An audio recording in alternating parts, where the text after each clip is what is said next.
Hey guys, welcome back to my channel. In today's video, I'm going to give you my 5 reasons why I think you need to be driving a beater car. All right, so let's jump right into it. Now, before I introduce you to our beater car, and we're going to talk about names here in a little bit too, why I think it's kind of cool and important to give your car a name. So before we get into that, let's jump right into my 5 reasons why I think it's important for you to have a beater car. Number one, obviously, is no payments. The point of driving a car like this is because it's paid off and you don't have a high payment hanging over your head, especially when you're trying to get out of debt or you've got other things that you're wanting to pay for.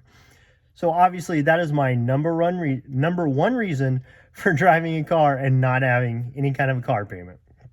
So number two is something that we like to call kid car. Now, in our house, we have kid couch. We have kid car, because I don't know, you probably can't get a good glimpse of it here. So we call this kid car because, let's be honest, young kids are just gross. So you try and keep up with it, you try and keep things clean. Doesn't matter what you do, they just get things nasty. So that's why we call this kid car. The back seat, where the kid seat usually is, it's just gross. Toys, french fries, you never really know what you're going to find back there. So that's my number 2 reason, kid car, because if it gets gross, who really cares, right? I mean, if somebody has to ride with you, it can be embarrassing. You have to clean out, but that's another thing. So anyway, so number 3 reason why it's important to have a beater car, fuel economy.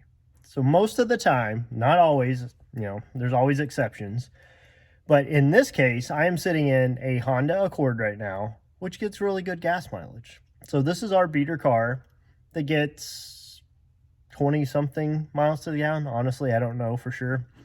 But I know it's up there. Like, it does really well, especially if one of us is just driving it to work and back.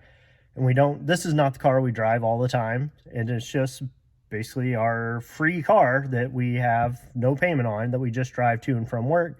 So it gets really good gas mileage. And obviously that is a huge thing on why, another reason you need a car like this. So, and I do apologize, I've made some notes here, so I'm just going over, let's see, number 4, the number 4 goal, why I think you need to be driving a beater car.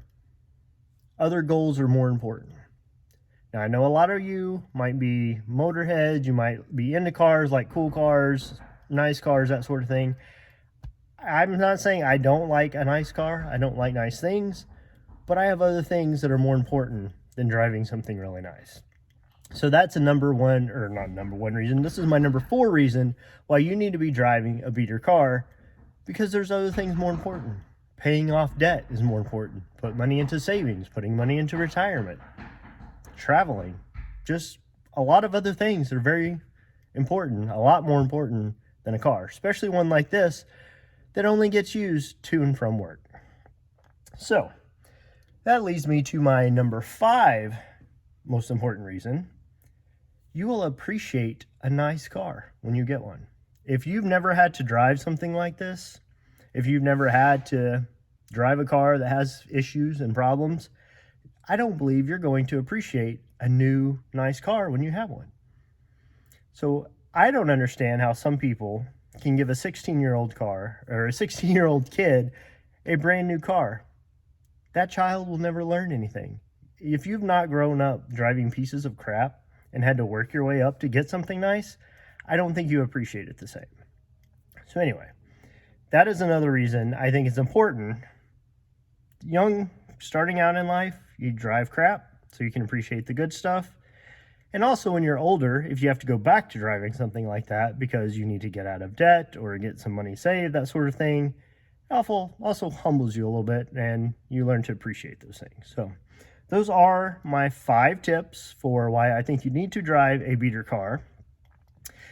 And then we will jump into an introduction to our car, because I don't think I've showed you guys this one. So let's switch over and I'll introduce you right now. All right, guys, here she is. This is our, 9-year-old Honda Accord. This is our beater car, and as you can see, I will show you, look how dirty she is. We have some winter weather going on right now, so she's extra dirty. But one of the cool things that happens when you have a car like this, right? You see this? Busted up mirror. So that's one of those things, I need to fix that, but it's also something that's happened, and this is not our like fancy car. I'm trying to impress anyone. We have door dings all over. This one's okay. Let me show you something. Let me just get around here so you guys can see. This door right here does not work with the automatic locks. You want to lock this door, boop, you have to manually lock it now because the locks are kind of screwy on this thing. So that goes back to kind of my other thing on why you need a car like this.